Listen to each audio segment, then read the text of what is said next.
Nuremberg. Just hearing that name carries weight, doesn't it? This film takes us back to those infamous trials, the moment when the defeated Nazi leadership finally faced judgment for the horrors they had unleashed across Europe during the Second World War. At the center of it all stands Hermann Göring, one of Hitler's most powerful lieutenants and a man who wielded enormous influence in the Nazi Party from 1933 right through to Germany's collapse in 1945. The film weaves together two parallel narratives, the actual trial proceedings and something equally fascinating, the psychological evaluation of Göring and other Nazi leaders. Russell Crowe plays Göring while Rami Malek takes on the role of Douglas Kelley, the American psychiatrist tasked with examining these men during those early months at Nuremberg prison. I have actually been to Nuremberg, stood in the very courtrooms where this trial took place. Walking through those halls, you feel it, this heavy silence, this weight pressing down on you. The air itself seems to remember what happened there. And I have to say, this film captures that atmosphere remarkably well. It brings you right into that suffocating, haunting space where history was being written in real time.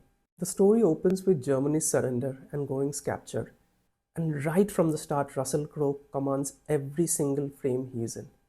His Göring is chilling, cold, calculating, deeply intelligent, and absolutely menacing. But here's what makes Crowe's performance really exceptional. He doesn't play Göring as a one-dimensional monster. There are moments when you glimpse the man beneath their uniform, the human being who somehow convinced himself that what he did was justified. Crowe handles both sides of this character brilliantly, shifting between them with unsettling ease.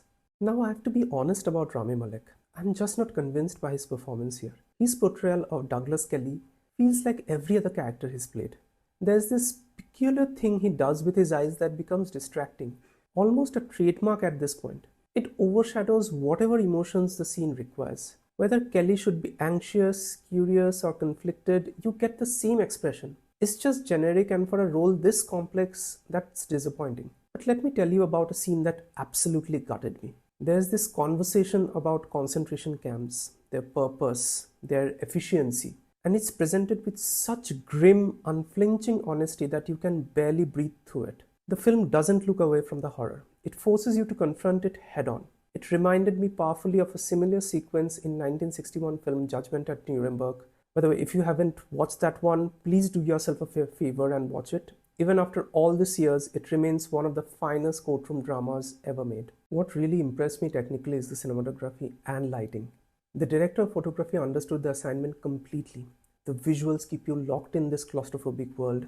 You can feel the stale air of these prison cells, the tension in every interrogation room, the weight of those stone walls closing in. It's restless, suffocating, and completely deliberate. You're not just watching history unfold, you're trapped in it alongside these characters. Director James Vanderbilt deserves real credit here. The screenplay is tight, no fat on it whatsoever. Every scene earns its place. Not once did I check my watch or feel my attention drifting. And for a film dealing with such heavy subject matter, that's an achievement. The pacing keeps you engaged without feeling rushed or exploitative. Now there are a few elements that might make viewers uncomfortable, and I think that's worth mentioning. The relationship that develops between Douglas and Hermann gets surprisingly close. Closer than you'd expect between a psychiatrist and someone accused of such monstrous crimes. There's this whole question of doctor-patient confidentiality that hovers over their interactions, and honestly, the film could have dug deeper into those ethical complexities. It raises those issues but doesn't fully explore them, which feels like a missed opportunity. Still, the film never loses sight of its central purpose and stays focused right through the end. If you're not in a headspace to confront the darkness, this probably isn't the right film for you right now. But here's the thing, these aren't just stories from dusty history books. This happened. These events shaped the entire modern world we are living in. The international laws we have, the very concept of crimes against humanity. Understanding this history matters, especially when it's painful. So bottom line, Nuremberg is absolutely worth watching. Russell Crowe delivers a powerhouse performance. The direction is sharp, focused, and the film treats its subject matter with the gravity it deserves. It's not perfect. Malek's performance doesn't quite land for me, and some ethical questions get raised, but not fully answered. But it's a compelling, haunting piece of cinema that brings an essential moment in history vividly back to life.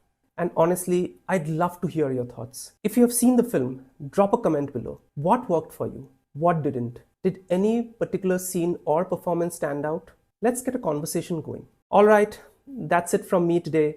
If you have enjoyed this review, and if you like clear, straightforward reviews, please like, share, and subscribe to the channel. Thank you so much.